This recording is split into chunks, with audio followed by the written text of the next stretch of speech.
শুভ সকাল বন্ধুরা, কেমন আছো সবাই? আশা করি তোমরা যে যেখানে আছো সুস্থ আছো, ভালো আছো।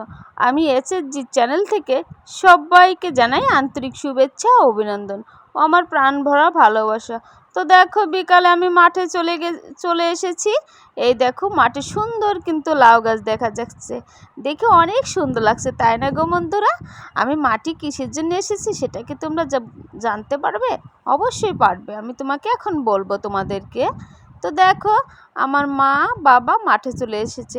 আজকে সেই যে জমিটার আলকুবাদ ছিল, সেই জমিটা আজকে চাষ হচ্ছে। সেদিন মেশিন নষ্ট হয়ে গেছিলো, তো তাই চাষ হয়নি, তাই তোমাদের দেখাতে পারিনি। আর আজকে চাষ হচ্ছে তাই দেখাচ্ছি। তো দেখো, বাবা আর মা মেশিন স্টার্ট দিয়ে দিছে, মেশিনটা চলতে শুরু করছে। ফিতা পাইপ দিয়ে জল অন্য জমিতে দিচ্ছে। তো দেখো আমার মা কতটা কষ্ট করে। মা কিন্তু অনেকটাই কষ্ট করে, জানো গো বন্ধুরা। মা যে ঘরের মেয়ে হয়ে যে এত কষ্ট করে কল্পনার বাইরে। কারণ কি, তার বাবার হচ্ছে 225 বিঘে জমি ছিল, কিন্তু সেই ঘরের মেয়ে। সে কখনো আমার বাবার সাথে অহংকার করে বলে নাই যে আমার এত জমি ছিল আমার বাপের। এটাই আমি অনেক গর্ব।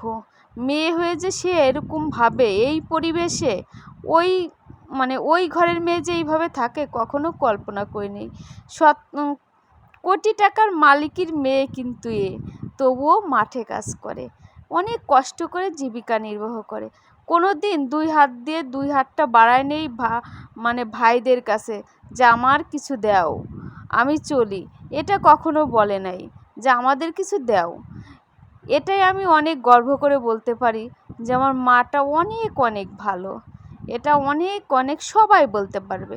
তোমরা হয়তো বলতে পারো যেটা মিথ্যা কথা। না বন্ধুরা, এটা কখনোই মিথ্যা না। কারণ তোমরা যদি প্রমাণ চাও, আমি প্রমাণ করে দিতে পারি মায়ের সাথে সাক্ষাৎ করে। তো দেখো, মা আর বাবা মেশিন চালাচ্ছে। বাবা পারে না, তো তাই মা হচ্ছে বাবার সঙ্গেই থাকে, দুজনে একসঙ্গেই কাজ করে। টিশনের টাকা দিতে পারে না, তাই নিজেরাই একসঙ্গে কাজ করে। এটা কিন্তু কল্পনাও করা যায় না যে এত বড় ঘরের একটা মেয়ে হয়ে সে এরকম জীবিকা নির্বাহ করে। এটা কিন্তু আমি সবসময় ভাবি যে এটা মা কীভাবে মেনে নেয়। আমি হলেই হয়তো পারতাম না।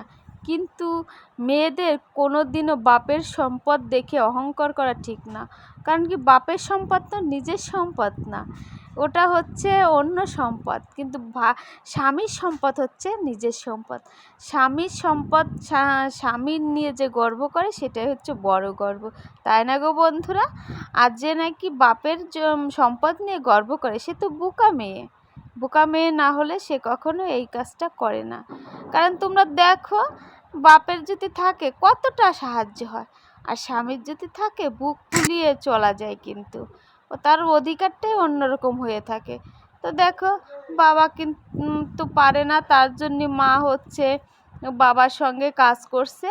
তাই দেখো, আজকে জমিটা চাষ করছে, মা এদিকে কোদাল টেনে মাটিগুলো সরিয়ে দিচ্ছে। না সরালে ওখানে তো জল আসবে না, আর ওখানে ধানটাও হবে না।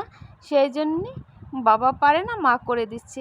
ও এই কোয়ালিটির মেয়ে হয়ে এরকম কাজটা আমি বলতে পারি শতকরা কতজনই করবে না, তোমরা অবশ্যই কমেন্টে কিন্তু জানিও। একদমই 99 জনই কিন্তু করবে না। কিন্তু দেখো, ও কিন্তু সেটা না। ও বলে কি, এটাই আমার স্বামীর মাটি, এটাই হচ্ছে আমার খাঁটি সবথেকে। বাবার বাড়ি আছে, কোনো দিন সে বলে নাই যে আমার বাবার বাড়ি এত সম্পদ আছে। এটা আমি মুখ থেকে শুনিনি। কোনো দিন এই অহংকারটা করে নাই। আর কোনো দিন বলে নাই যে আমি বাবার বাড়িতে এটা আনবো সেটা আনবো, এরকম কোনো দিনও কথা বলে নাই। যা তারা দিয়েছে তাই এনেছে, আর কোনো দিন সে চায়ও নাই। এটা খুব অহংকারের একটা কথা। তো দেখো, মা কিন্তু অনেক পরিশ্রম করে খায়, তবু কারো উপর নির্ভরশীল হতে চায় না। মা বলে নিজে খেটে খাই। এটাই তো চুরি নুকচামি, এটা না করলেই হলো। কিন্তু খেটে খালে কোনো সম্মান যায় না। আমি একটু ভিডিও করতে আসছি, মা বলছে সমস্যা নেই, কারণ আমার সন্তানরা, আমার ভাই, আমার বোন কিংবা আমার বৌদিরা এরাই তো দেখবে। আমি তো কোনো খারাপ কাজ করছি না, আমি তো কর্ম করছি, এটাই বলে। তুই করলে সমস্যা নেই। আমি ফার্স্টে মনে ভেবেছিলাম মা হয়তো নিষেধ করবে, কিন্তু না, বলছে সবাই আমার আপনজন, ওরা দেখলে আমার সমস্যা নেই। আমি বলি আচ্ছা ঠিক আছে মা, তাহলে আমি করছি। এই দেখো চারপাশে পটল গাছগুলো কিন্তু অনেক সুন্দর দেখা যাচ্ছে বন্ধুরা, দেখে আর মন ভরে যাচ্ছে। আর ওদিকে আমাদের মেশিনটা চলতে শুরু করে দিয়েছে, চলছে, কারণ তোমাদের শব্দ শোনালে হয়তো শব্দটা শুনতে পাবা না, তার জন্য কেউ কেউ বিরক্ত বোধ করবে, তাই তোমাদের শোনাচ্ছি না, শব্দটা অফ করে দেব। আর তা না হলে শব্দটা শোনাতাম। দেখো বন্ধুরা টিলারের শব্দ, টিলারটা যে কাদা চাষ করছে, আর মা হচ্ছে যে মাঠে গেছে, আর ওদিকে বাবাও কিন্তু কাজ করছে। তো দেখো যে আমাদের জমিটা কিন্তু চাষের ভিতরে হয়ে গেছে প্রায়, এখানে আমন ধান রোপণ করা হবে। আজকের মতন এখানেই বন্ধুরা।